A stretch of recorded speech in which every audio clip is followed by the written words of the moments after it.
All right, so today we're diving into some really fascinating stuff. Someone sent us a ton of research on the Bible. Oh, wow. Yeah, its origins and how reliable it is and the impact it's had over the centuries. That's quite the topic. It is, and the big question behind all of this is the Bible a divine message or just a collection of myths? Well, it's interesting because the Bible itself actually makes a pretty bold claim right from the start. Does it? Yeah, it says it's inspired by God. Oh, I've heard that before. Yeah, and that suggests it's not just something humans came up with, but something more. Right. I see this idea of divine inspiration a lot in the stuff we were sent. Yeah. And one article even compares it to, like, a CEO dictating a letter to their secretary. Okay. But is that really what it means? Like God dictating every single word? I mean, it's a good analogy to get the basic concept, but I think inspiration in this context is way more nuanced. It's more about God guiding the author's thoughts, their ideas, making sure the core message stayed consistent, even over centuries, and all those different backgrounds. So not like taking dictation, but more like God's kind of shaping the narrative, like an editor. Exactly. It's all about preserving the essence of the message. This actually makes me think of something I found pretty interesting. What's that? So much of the source material talks about the Bible's advice on everyday life, relationships, finances, even just dealing with difficult people. Oh, yeah. And it's still surprisingly relevant today. That is one of the things that makes the Bible so compelling. Is it? Yeah. Even though it was written thousands of years ago, the wisdom it has about navigating relationships and all those human challenges, it still resonates today. I mean, this timelessness, it really speaks to a deep understanding of human nature, maybe even beyond what any one person or culture could have come up with on their own. That makes sense. I mean, if it was all just made up stories, you wouldn't expect that kind of lasting relevance, would you? Exactly. It suggests there's something deeper going on here. Deeper, for sure. And speaking of something kind of profound, one thing that really struck me was just how consistent the Bible's message is. Oh, yeah. Over 40 authors, 1,600 years. Yeah. It's mind-boggling that there's this unified narrative throughout. It is pretty amazing. Like, one article pointed out how even the bookends of the Bible, Genesis with the creation story and Revelation with its vision of paradise restored, Right. they fit together even though they were written centuries apart. You've hit on something really remarkable here. I mean, the diversity of those authors, fishermen and kings, shepherds, even a physician. Oh, wow. Yeah, it makes this consistency even more fascinating. It does. Different backgrounds, different writing styles, different time periods, and yet there's this unified thread running through it all. Yeah, how do you account for that? Right? It really makes you wonder what forces were at play. It does. There's something else that surprised me, actually, was how honest the Bible is, especially compared to other ancient texts. Many of those were basically propaganda, trying to make rulers look good and glossing over their flaws. Right. Fair. But the Bible doesn't shy away from portraying even its heroes as flawed. Like, one article highlighted Moses admitting to this big mistake, and it felt refreshingly authentic. Oh, absolutely. That example with Moses is quite powerful. Yeah. It shows that the Bible isn't just some, idealized, sanitized version of history, Right. It presents his characters, even central figures like Moses, as complex human beings who mess up and grapple with tough situations. And this honesty gives it a layer of credibility that you don't often see in ancient literature. Yeah, it definitely makes it feel more real and relatable. Totally. Okay, now, for the part where I have to admit I get a little skeptical, the whole science thing. Okay. I mean, we're not looking at a science textbook here, right? No, you're right. The Bible's primary purpose isn't to teach us about science. But, and this is a big but, some of the sources point to passages where the Bible seems to have gotten scientific concepts, right? Like what? And I'm talking concepts that were way ahead of their time. Hmm. Like in the book of Job, it describes the earth as suspended on nothing. Yeah. This was written thousands of years before we had telescopes or spaceships to confirm it. That's true. It is. And there's another fascinating example in Job, actually. Really? Yeah, it describes the water cycle in detail: evaporation, condensation, precipitation. Wow. All long before those concepts were understood scientifically. Okay, I have to admit, that's pretty impressive. It is. It's almost like these little scientific nuggets in the text lend more credibility to the Bible's claims, wouldn't you say? It definitely makes you wonder, while scientific accuracy isn't the Bible's main focus, Right. these instances do add to its overall trustworthiness, especially for someone coming at it from a more scientific perspective. Yeah. Those points of convergence can be pretty compelling. Oh, for sure. It definitely opens up some intriguing questions. It does. Okay, buckle up, because now we're getting into the really mind-blowing stuff, prophecy. Right.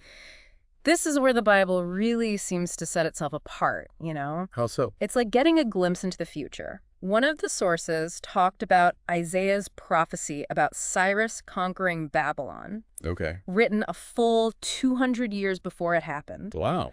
And get this, it even predicted how Cyrus would do it by diverting the Euphrates River Oh, wow. to enter the city. And this is where it gets even more interesting. This event isn't just mentioned in the Bible. It isn't. No, secular historical records confirm that it happened exactly as Isaiah described. So we're not just talking about something in the Bible. We're talking about a prophecy that was documented centuries beforehand and then verified by independent sources. That's just incredible. It is. And it raises some pretty big questions, like, if the Bible got this prophecy right, what about its other promises? Right. The ones about the end of suffering, a world without war and injustice. Well, it certainly makes you think about the possibilities, doesn't it? It does. I mean, if one seemingly impossible prediction came true, could others also be on the horizon?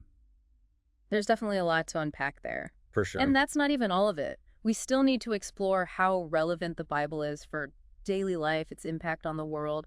There's so much more to uncover. Indeed. The Bible's a rich and complex text, and there's always more to discover within its pages. So, we've really been digging into these historical and prophetic aspects of the Bible. Right. But it's also important to remember, it's not just some ancient text, stuck in the past. Oh, you mean it still has relevance for us today? Exactly. It offers, guidance for how to live a meaningful life right now. That's true. We've talked about the historical accuracy in these amazing prophecies, but there is this practical wisdom woven throughout. There is. One of the sources even brought up a perfect example, Jesus' Sermon on the Mount. Oh, yeah, that's a good one. It's basically like a masterclass in living a better life. It is. Covering everything from forgiveness to dealing with anxiety to, finding true happiness. And what's really striking is just how applicable those teachings still are to our modern world. Really? Yeah, even though they were, delivered 2,000 years ago. Wow. Think about the challenges we face today.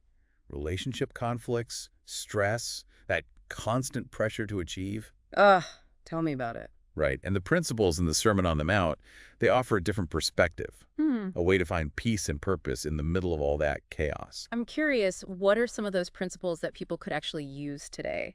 How can these ancient teachings help us deal with the modern problems we all face? Well, let's take forgiveness, for example. Okay. It's not always easy, but the Bible teaches that holding on to anger and resentment, it only hurts us in the long run. That makes sense. Letting go of those negative feelings, even when someone's wronged us, it can be incredibly freeing. Yeah, it's like we're carrying around this heavy weight when we refuse to forgive. Exactly. And I remember the source material talking about how Jesus addressed anxiety. No. I mean, everyone deals with that at some point, right? Yeah, for sure. But he offered some practical advice for managing it. Like what? Things like focusing on what truly matters, Okay. having faith in a higher power, taking life one day at a time. Those are such timeless principles. They are. And they can be so powerful for navigating all the uncertainties of life. It's true. It's easy to get caught up in worry, the what ifs, what might happen tomorrow. Yeah.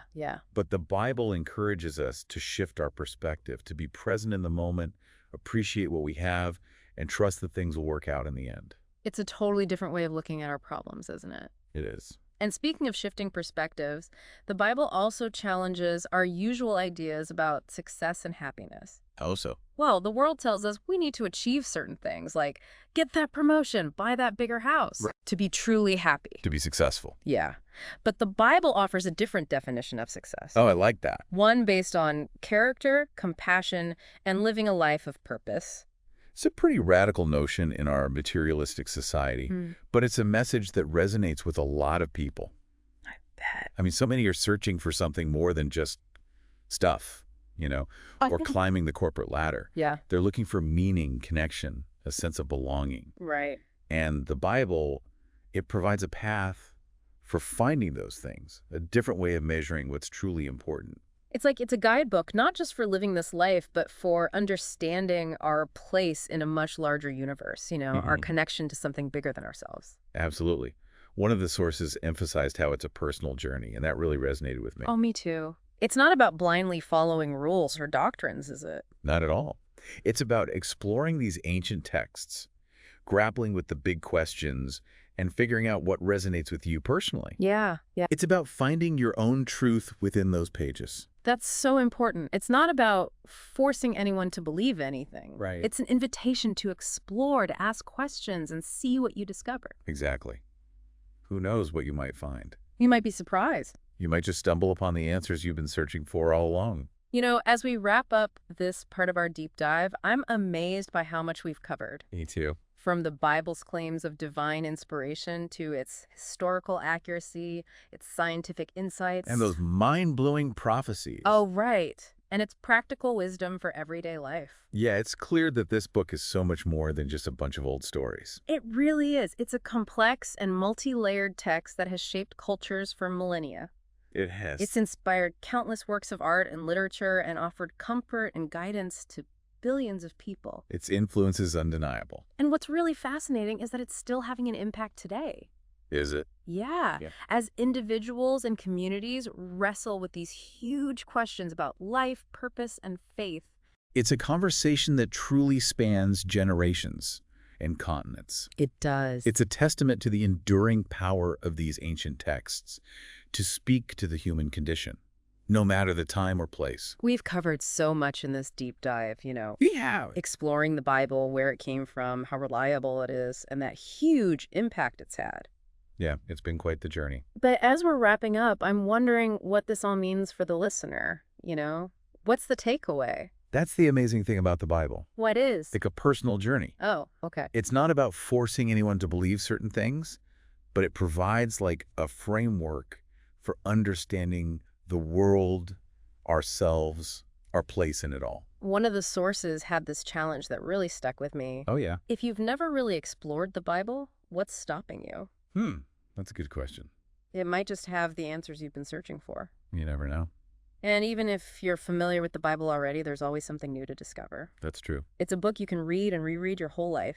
And each time, it can speak to you in a new way, you know? Right, depending on where you are in your own journey. I love that. It's not static, you know? It evolves with you. Exactly. It invites us to engage with it. To think, to wrestle with the ideas. And to apply its wisdom to our own lives. In a way that's always unfolding. Exactly. It's not a lecture. It's not. It's an ongoing conversation. It's a conversation that's been happening for centuries. Across so many cultures. And continents. And we can all be a part of it. We can. Whether you come to it with faith, skepticism, or just plain curiosity, the Bible has something to offer. It does. It's a source of inspiration, comfort, guidance. Even challenge. It's like a mirror. Oh, how so? It reflects our own humanity back at us. Right. But at the same time, it gives us a glimpse of something bigger than ourselves. That's a great way to put it. It is. So, for our listener, whether you're a Bible expert or just starting to explore, I think this deep dive has given us all a lot to think about.